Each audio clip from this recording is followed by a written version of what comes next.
A Mulher de um Espião, de 2020.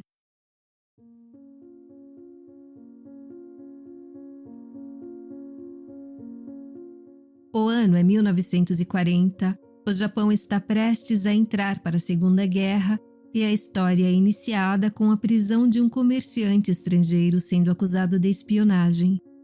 O local em que isso acontece é a empresa de comércio exterior de Yusaku Fukuhara, interpretado por Issei Takahashi, um dos protagonistas, o suposto espião do título. Rapidamente depois desse evento, Yusaku é visitado por um antigo amigo, Taiji Tsumori, um belo militar em ascensão que o adverte sobre suas amizades com estrangeiros, pois eles não são confiáveis e uma amizade assim pode ser um sinal de alerta para revelar traidores do Japão. 今後は世間の見る目も変わってきます。今まで通りの人付き合いではいけません。なるほど。だが僕の仕事は外国人と付き合うことなんだがね。だからこそです。 Mas sem deixar de lado as formalidades, Taiji pergunta por Satoko, a mulher de Yusaku.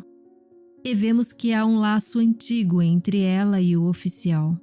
Satoko, interpretada por Yu Aoi, é bastante jovem, sorridente, doce, e seu casamento com Yusaku parece ser bem sólido, mas talvez não tenha passado por nenhum teste tão difícil como os que estão por vir. E os ares começam a mudar quando seu marido Yusaku decide ir à Manchúria, com seu sobrinho Fumio, personagem aparentemente secundário, mas que se torna fundamental para a transformação de Satoko, que o usará para promover uma virada absolutamente inesperada, revoltante e sombria no roteiro. Yusaku e Fumio viajarão para compras, sobretudo de medicamentos, antes que o andar da guerra os impeçam de deixarem o país, o que acontecerá em breve, e vão para Manchúria, que é uma região chinesa que na época tinha grande parte de seu território sob o domínio do Japão, e que é quase uma personagem à parte. Satoko não gosta da ideia porque sabe dos riscos, e como a viagem passa a durar mais do que o planejado, ela começa a desconfiar que o objetivo dessa viagem talvez não fosse somente os negócios de seu marido. Atenção! Se você pretende assistir o filme e se importa com spoilers, é melhor assisti-lo primeiro e depois voltar para dar sua opinião. E a desconfiança de Satoko é mais tarde alimentada quando o oficial Taiji a interroga sobre um misterioso acontecimento envolvendo uma mulher que seu marido trouxe da Manchúria. E dessa forma, de uma só vez, Yusaku torna-se alvo de suspeitas tanto de sua mulher quanto da polícia local. Mas o que Satoko descobre vai muito além de uma traição conjugal. Seu marido trouxe da Manchúria documentos com provas de experimentos abomináveis e criminosos que o Japão estava promovendo por lá. E para Satoko, isso poderá mudar não somente os rumos de seu casamento, mas também colocará uma grande interrogação sobre a sua lealdade à sua pátria. E como propõe o filme o tempo todo, Satoko terá de escolher de quem será aliada, de seu amado da vida inteira, mas que só agora parece conhecer de fato, ou de sua pátria, única terra a qual ela já pertenceu e que lhe cobra fidelidade o tempo inteiro, e de maneiras cada vez mais sufocantes. O projeto para a Mulher de um Espião ganhou espaço quando a rede de TV japonesa NHK lançou o primeiro canal de TV em 8K do mundo, e como parte da programação queria um longa-metragem captado em 8K, com uma tecnologia desenvolvida por ela, e que se passasse na cidade de Kobe. O diretor Kiyoshi Kurosawa convidou 2 de seus ex-alunos para comporem a equipe e ajudarem no roteiro. E eram nada menos que Ryuzuki Hamaguchi, diretor do recente e irretocável Drive My Car, e Tadashi Nohara, roteirista de Happy Hour. 80% da história que vemos na tela são atribuídos aos 2, mas o argumento central é de Kurosawa. Lembrando que a obra foi produzida para ser transmitida pela TV, mas foi lançada também nos cinemas. Kurosawa é um diretor que não se cansa de experimentar gêneros cinematográficos e ganhou fãs pelo mundo todo com obras que acabaram ganhando status de cult, como Pulse, Cure e Creepy. E até chegar A Mulher de um Espião, minha admiração pelos trabalhos dele se detinha mais por Tokyo Sonata, uma obra-prima. E algo que todos os seus filmes anteriores têm em comum é que são ambientados no mundo contemporâneo. A Mulher de um Espião foi a primeira aventura do diretor pelo passado histórico do Japão. E embora as personagens sejam fictícias, a história de fundo passada na Manchúria é brutalmente real. Muitos foram os obstáculos para retratar a cidade de Kobe na década de 1940, já que a cidade atualmente é bastante industrializada e muito moderna, e em grande parte em razão das destruições trazidas pela Segunda Guerra. E usar efeitos digitais de CGI ou montar vários cenários em estúdio estava fora de cogitação, já que o orçamento disponível era bastante compacto.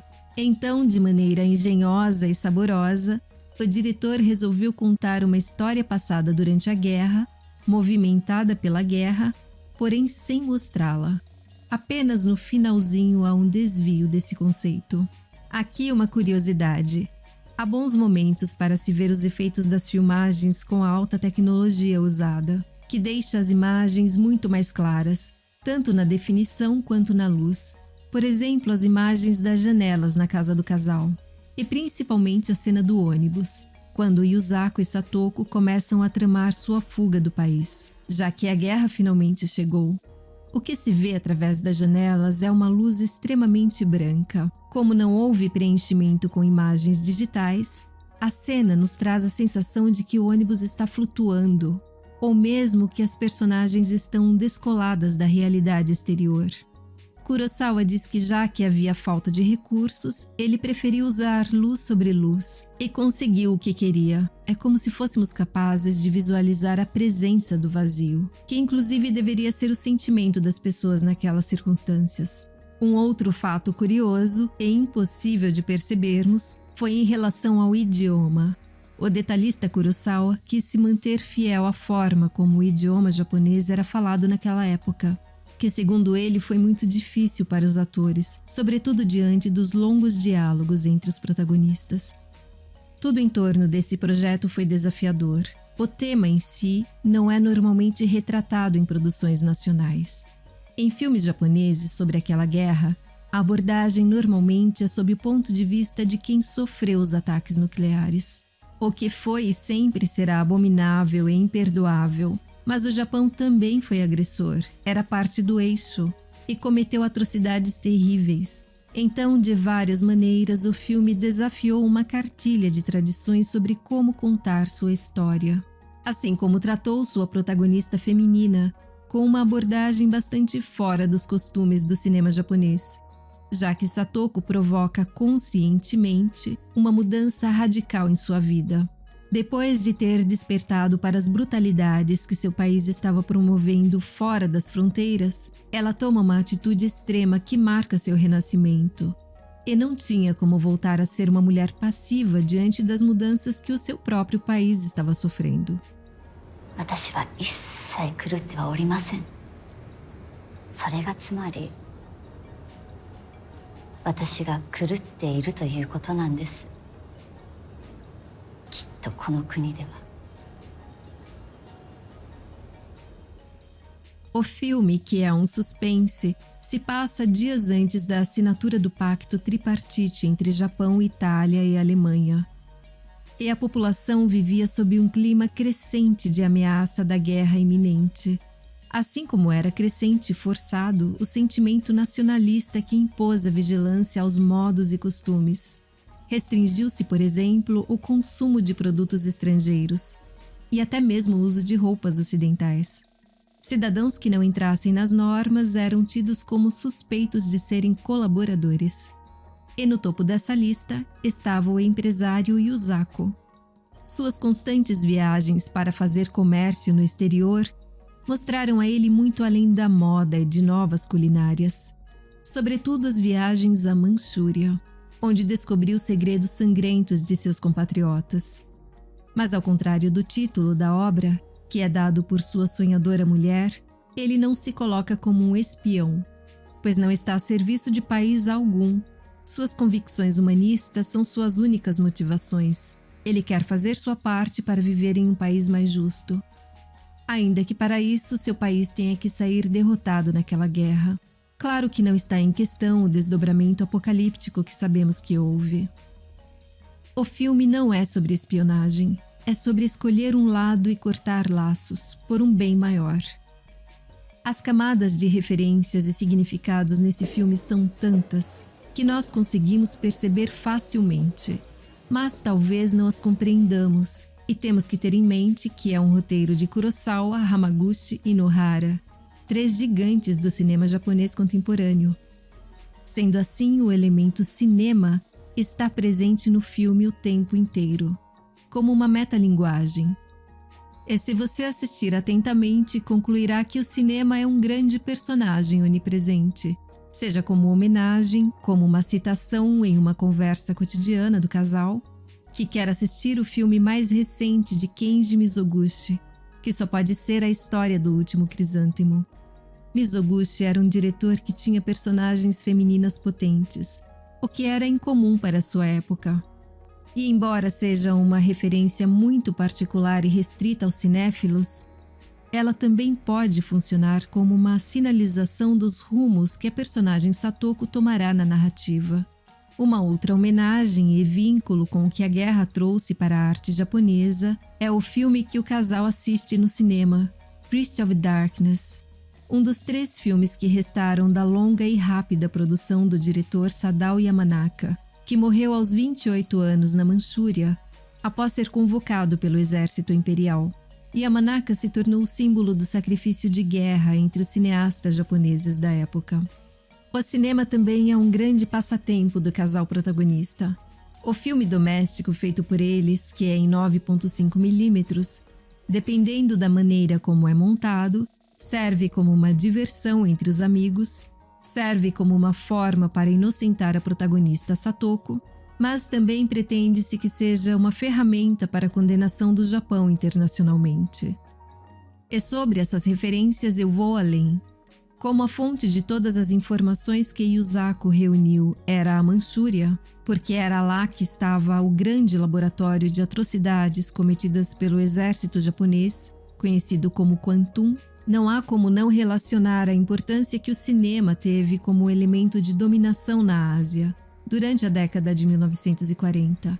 E isso aconteceu porque o país montou o que chegou a ser a maior estrutura de produção e distribuição de cinema de todo o continente, a Associação de Filmes Manchukuo, com produções controversas que teve várias fases diferentes, mas sobretudo ficou conhecida por funcionar como um elemento de propaganda nacionalista, chegando a toda a Ásia ocupada pelo Japão e aos países do eixo.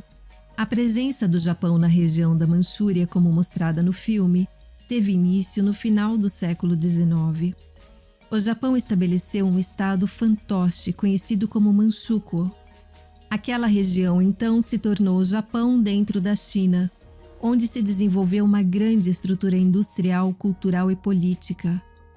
E o mais importante para o contexto do filme, desenvolveu uma indústria farmacêutica, que estava ligada aos experimentos feitos por cientistas japoneses do exército imperial Kwantung. Eles testavam em chineses e em outras vítimas várias armas biológicas e a capacidade de sobrevivência a diversos patógenos e a condições de frio extremo. Voltando ao filme, o casal Yusaku e Satoko se une enfim em torno de um objetivo, pelo menos é o que ela acha, e desafia as forças japonesas ao decidirem fugir do país com as provas que estão em um diário de um médico rebelde e em um rolo de filme. Só que Yusaku decide que eles terão de ir separados, farão rotas diferentes, mas ele dá a Satoko todas as garantias de que se encontrarão em 2 semanas na América. A guerra não é mostrada graficamente, há apenas uma única sinalização prática do resultado de um bombardeio, obviamente feito em estúdio, e é bem no final da produção. Mas Kurosawa preferiu dar ao final da guerra um ar estilizado artificialmente. É teatral, quase tragicamente grego.